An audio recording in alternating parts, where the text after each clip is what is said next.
beautiful day today, so we thought we'd take the flock out for a walk. Dave's off, he's gone. Donkey, 4 sheep.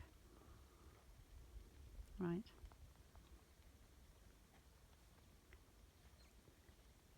Beautiful morning, very still. Hazy cloud in the sky.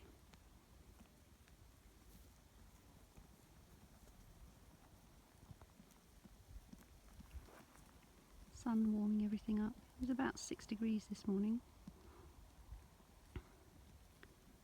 So a little bit chilly, but not too bad. Okay, we're beginning to walk down now into Dingley Dell. The bees are in the Himalaya. It's a great plant actually. It doesn't look like anything really, but it's another good one for the bees at this time of year. Don't expect there to be that much in the campo now. Still haven't had much rain this autumn, and you can see here these are the albidas that were green and yellow and beautiful in the spring. They're really suffering at the moment. I hope they're going to make it. You can see this big bush here, that's an albida, but really by now we should have had a lot more rain. But we've still got green because we've got the ratamas, we've got the Himalayas. We're getting grass sprouting up through.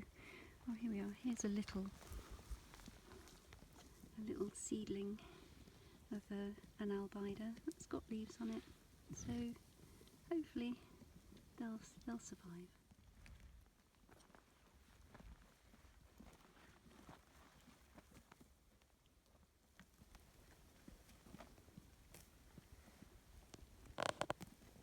She's still eating the plantain, even though it's looking quite dried up. Still must be a tasty snack.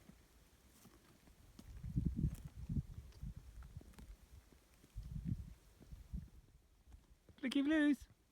Come on. No, come this way. Errant donkey. Errant donkey. Come on, Lily. Come on. Let's come this way. Good girl. Let's see what we've got down here.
So our olive trees this year didn't produce very much. Hello, Melly. I don't know why, because we had so much rain in the spring, but we've had hardly any. We've only had a reasonable crop on 2 olives that we were actually irrigating because we had so much water in our tanks from the rain that they were overflowing, so we were just putting the extra down onto a couple of olives over there in the next little dip along. But these ones didn't produce at all, which is really weird, because we've seen a lot of the olives in the area, you know, the wild, well, when I say wild, I mean unirrigated. We've seen them full of olives, you know, literally bent double, you know, bent over because of the weight of the olives. So, not sure what's going on here. We were thinking that we might do some swales to the south, you know, to the along here, because looking at some of the olives that are producing, some of the ones that are naturally watered by the rain, they have they're quite close to terraces along here. But you see that one, which is quite close to a terrace, that one has only got 5 olives, I think, on the front. So there's something else going on. It could be that we're in this bowl that gets heated up too much. I don't know, it could be too exposed to the sun and the wind in the winter, the cold. Not sure. So I'm just filming this because we've got on the top here, I don't know if you can see, there's a hunter there, and he's quite close to us, and he's letting his dogs run all the way on to our land, which isn't hunting land. We've had it taken out of the cotto. He shouldn't be anywhere near us, especially with dogs when we've got the sheep and the donkey. This is one of the irrigated olives, and you can see up there that we have a small crop.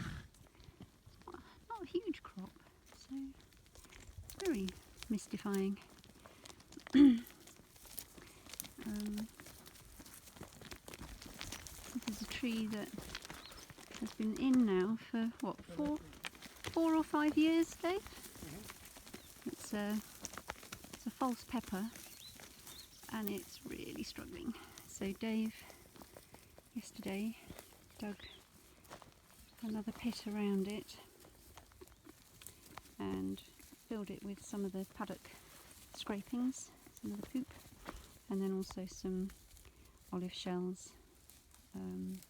Hopefully that'll give it a bit of a boost, because it's looking very, very sad. They're taking so long to establish any new trees that we're planting. Just show you into the olives here. There's not actually that many. The boughs are hardly dipping under the weight, and sheep are enjoying a little bit of olive treat. And donkey, no doubt, is going to be having a bit of a crunch on them as well. They eat them whole.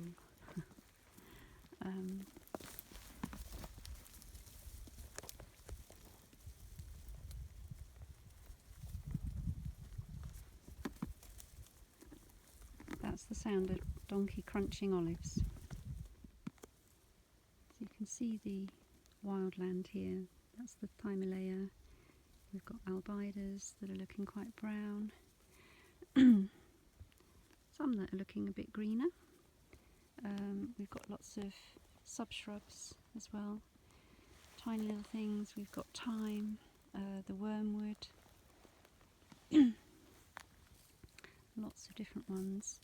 And then we also have the olives that are actually seeding and sprouting themselves. This is an olive that has, you can see, it's seeded itself in the terrace here.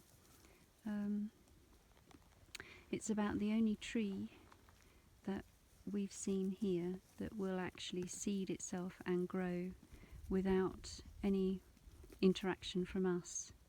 No watering, no nothing, we just let them grow. We must have on this site now, we must have about 30 or 40 of these olives.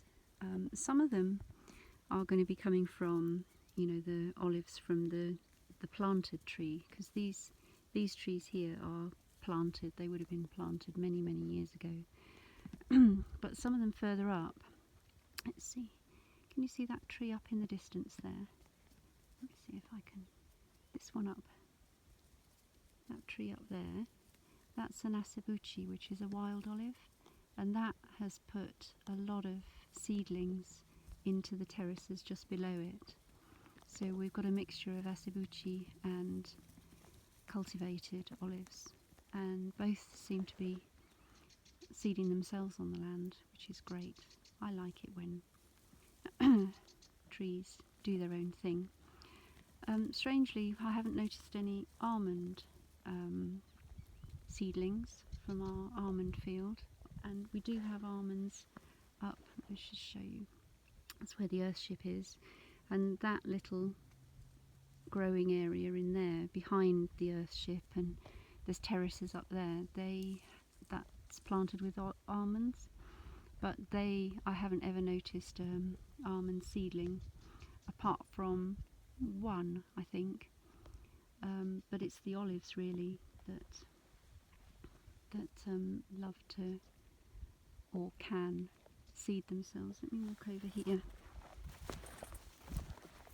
So this is a ratana. They're very good nursery plants. They'll seed themselves. You can see there's loads of seeds on its leaves here. Brilliant for this environment, desert environment. But you can see lots of things then grow underneath it. We've got wild asparagus, wormwood, albida, black hawthorn, and we've also, the other side here, if I can just get in there, you can see that here, this is another olive that's seeded itself, and it's being looked after by the nanny ratama here. Another terrace with a couple of olive seedlings. Again, they have probably come from this tree here, which would have been a cultivated, planted olive many years ago. And if you can see just behind Dave there, into the other terrace at the back there's another olive, quite a large one. See here, paper wasp nest. Tractor coming along. It's olive picking time. Got a tractor on the back, trailer on the back. Sheep are very interested. Okay, we've had a lovely walk out this morning, and now home to the paddock. A bit more breakfast, although they've had quite a good lot to eat anyway. And still eating on the way back. This is Darling, and then you've got Jar Jar in front of her, and then Binks, and then Melchit at the very front.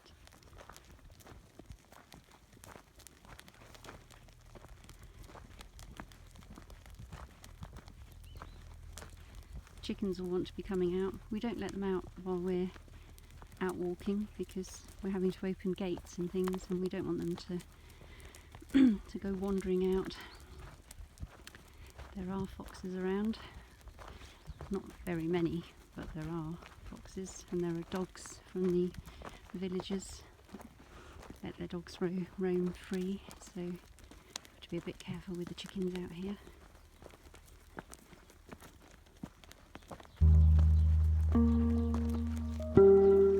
Right, I have to go up front now and open up